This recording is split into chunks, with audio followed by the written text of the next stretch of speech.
कई बार ऐसा होता है कि घर की छत पर हो, सीढ़ियों की दरारों में हो, कच्चे आंगन में हो या फिर घर में पड़े किसी मिट्टी के गमले में पीपल का पेड़ उगाता है। ऐसे में लोगों के मन में सवाल उठता है कि इस घर में उगे हुए पीपल के पेड़ को काटना चाहिए या नहीं काटना चाहिए। ज्योतिष शास्त्र में पीपल के पेड़ को काटने के नियम बताए गए हैं। इन नियमों के अनुसार विशेष परिस्थिति में ही पीपल के पेड़ को काटा जाता है। पीपल में देवताओं का वास होता है, इसलिए इस पेड़ की पूजा करने से ग्रह शांत होते हैं और जीवन में सुख समृद्धि आती है। पीपल के वृक्ष को लगाने या पीपल के पेड़ में जल चढ़ाने से ग्रहों की शांति होती है। लेकिन कई बार घर में पीपल का वृक्ष उग जाता है और अज्ञानता में लोग उस पीपल के वृक्ष पर जल चढ़ाने लगते हैं। लेकिन ज्योतिष शास्त्र में बताया गया है कि घर पर उगे हुए पीपल के वृक्ष में जल नहीं चढ़ाना चाहिए। वहीं घर में उग रहा पीपल का वृक्ष शुभ नहीं माना जाता। अब इस पेड़ को हमें किस तरह से काटना चाहिए, इसके अलावा इस पेड़ को काटने के नियम क्या है, पीपल के पेड़ को किसे काटना चाहिए और काटे हुए पीपल के वृक्ष का क्या करें, इस विषय पर हम आगे वीडियो में चर्चा करेंगे। सबसे पहले हमें इस बात को समझना जरूरी है कि अगर पीपल का वृक्ष काट रहे हैं तो उसके बदले आपको 10 वृक्ष और लगाने चाहिए। केवल लगाना ही नहीं, उसका भरण पोषण भी करना चाहिए। अगर 1000 पत्तों से छोटा पीपल का पेड़ है तो उसे काटने का दोष नहीं माना जाता। जो टंकियों के आसपास, छत में या घर के किसी अन्य क्षेत्र में यह छोटे पेड़ उग जाते हैं तो उसे काटने में कोई दोष नहीं माना जाता। लेकिन फिर भी आपको इन नियमों का पालन करते हुए इस पेड़ को काटना चाहिए। जिसमें से पीपल के पेड़ को काटने से जुड़े हुए नियमों में इन नियमों को आप जान लीजिए।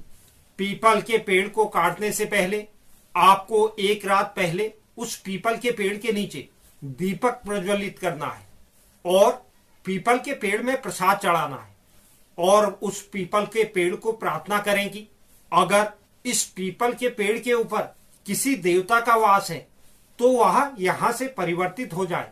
साथ में 108 बार विष्णु सहस्त्रनाम पाठ या 108 बार गजेंद्र मोक्ष पाठ जरूर कर लेना चाहिए।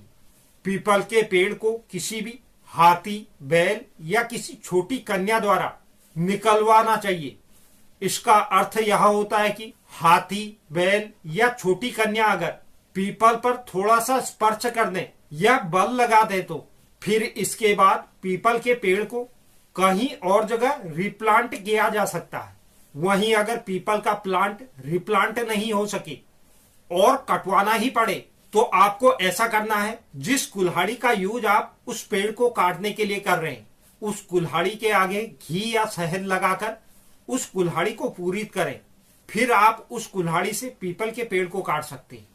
पीपल का पेड़ घर में उगने का संकेत है कि आपके पूर्वज आपसे प्रसन्न नहीं है, वह किसी न किसी बात को लेकर आपसे नाराज हैं। यह भी माना जाता है जिस घर में पीपल का पेड़ बार बार निकलता है उसका कारण पितृदोष लगना है। पीपल के पेड़ के घर में उगे रहने से परिवार के लोग तरक्की नहीं कर पाते।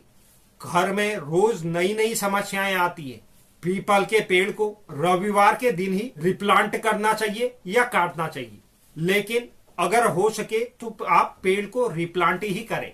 रिप्लांट करने से पहले या कटवाने से पहले आपको उसकी पूजा कर लेनी है। अब बात आती है, अगर आपको पीपल का पेड़ काटना पड़े तो उस पीपल के पेड़ का आप क्या करें। जब भी अगर ऐसी स्थिति बनती है कि आपको पेड़ कटवाना पड़े तो उस कटे हुए पीपल के पेड़ की लकड़ी को आपको शमशान में दान करना चाहिए या फिर ऐसी जगह पर दान करना चाहिए जहां हवन होता हो। या तो आप पीपल के पत्तों को हाथी या बैल को खिला सकते हैं, यह भी अच्छा माना जाता है। पीपल के पत्तों को हाथी या बैल को खिलाने से दोष नहीं लगता। अगर आप उस पेड़ को काट रहे हैं तो उसके बदले 10 पेड़ लगाने का प्रयास जरूर करें जिससे प्रकृति का कोई नुकसान ना हो। तो यह पीपल के पेड़ को काटने या हटाने के संबंध में एक महत्वपूर्ण जानकारी थी। उम्मीद करता हूं यह जानकारी आपको पसंद आई होगी। जो भी दर्शक चैनल पर नए हैं, चैनल को आप जरूर सब्सक्राइब कीजिए, साथ ही साथ बेल नोटिफिकेशन भी ऑन कर लीजिए जिससे चैनल पर अपलोड होने वाली हर एक वीडियो का नोटिफिकेशन आपके पास सबसे पहले पहुंचे। और आप वीडियो को लाइक और शेयर भी जरूर करें। धन्यवाद।